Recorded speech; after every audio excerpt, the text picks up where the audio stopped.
Come aumentare i propri health points? Ecco qui il tutorial.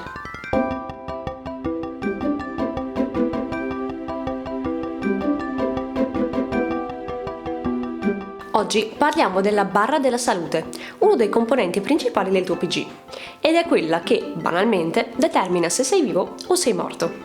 Abbastanza importante, direi. La barra degli HP è quella che di solito va in bella compagnia con la mana e con la stamina. E infatti nei prossimi video parleremo proprio di quelle due barre. Quindi ricordati di iscriverti al canale per non perderti i prossimi video. Comunque, oggi parliamo dei punti salute, dei tuoi punti salute e di come puoi prendertene cura proprio come faresti con il tuo PG. La prima cosa da fare per migliorare la tua salute è capire a che punto sei, ossia come è messa la tua barra della salute. Perché non è che sei solo vivi o morti, c'è anche una bella via di mezzo. D'altra parte, se la tua barra della salute fosse completamente piena o completamente vuota, probabilmente non staresti guardando questo video. Il nostro obiettivo, comune per tutti credo, è averla sempre al massimo, ma non è una cosa sempre facile, perché tra lavoro, impegni, commissioni, dover coccolare i gatti e mille cose varie, si è sempre molto impegnati. Ti rimane poco tempo per goderti la vita. E così la tua barra della salute si abbassa. Quindi inizia ad analizzare sinceramente le tue condizioni.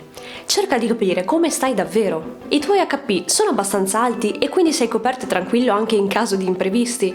Oppure sono scesi pericolosamente e stai praticamente sopravvivendo?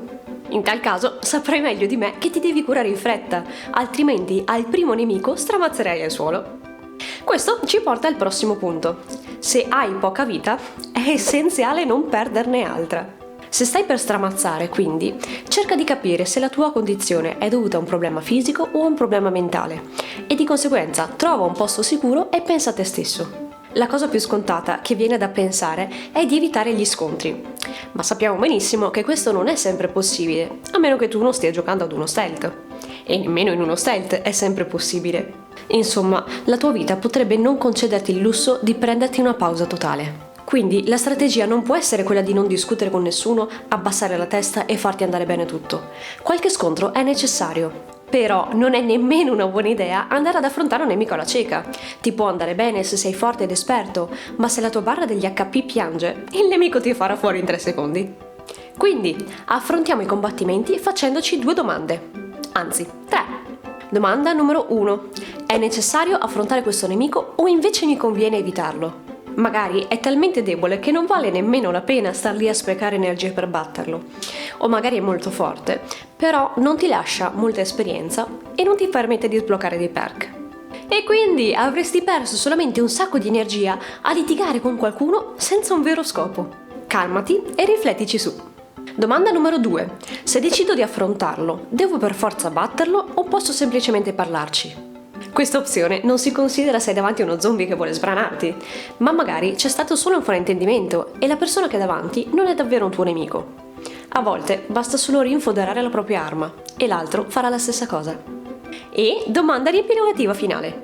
Che benefici e che vantaggi mi può portare questo scontro? Una rapida tabella mentale dei pro e dei contro ti aiuterà a capire se è il caso di conservare le energie e ritirarsi dallo scontro o se invece è il caso di investirle le energie perché hai l'occasione di migliorare una brutta situazione e far fuori un nemico scomodo. Comunque, tra un temporeggiare l'altro e tra uno stringere i denti e l'altro, prima o poi ti dovrai curare.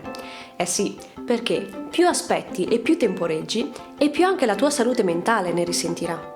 In alcuni giochi, infatti, come ad esempio il gioco della vita o anche Greenhell, la tua salute mentale è strettamente legata agli HP. Più sarai debole e più ti avvicinerai alla pazzia. Quindi prenditi cura della tua salute prima di arrivare ad avere le allucinazioni.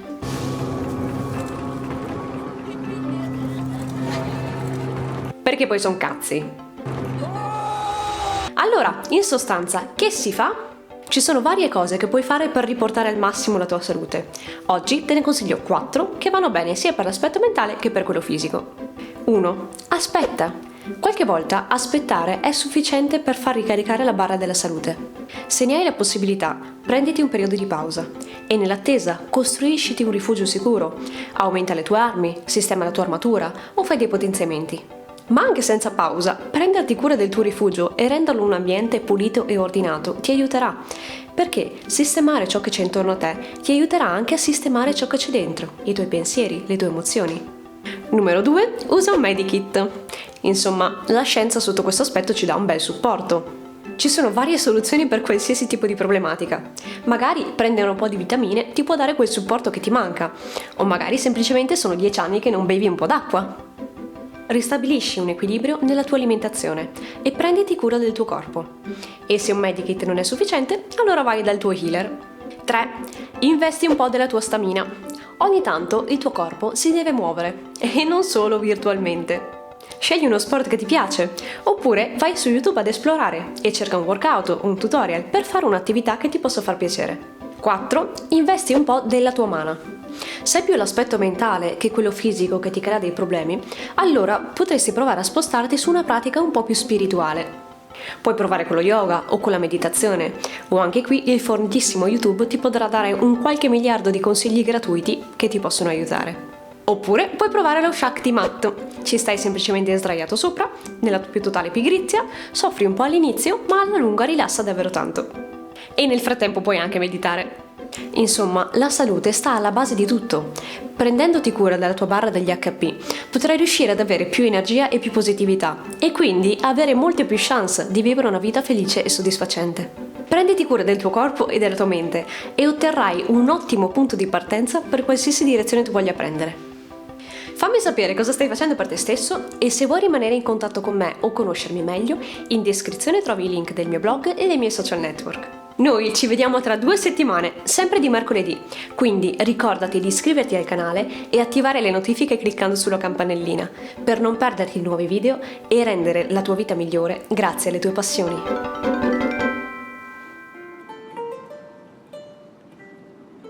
I'm sorry. I'm sick. No, no, no.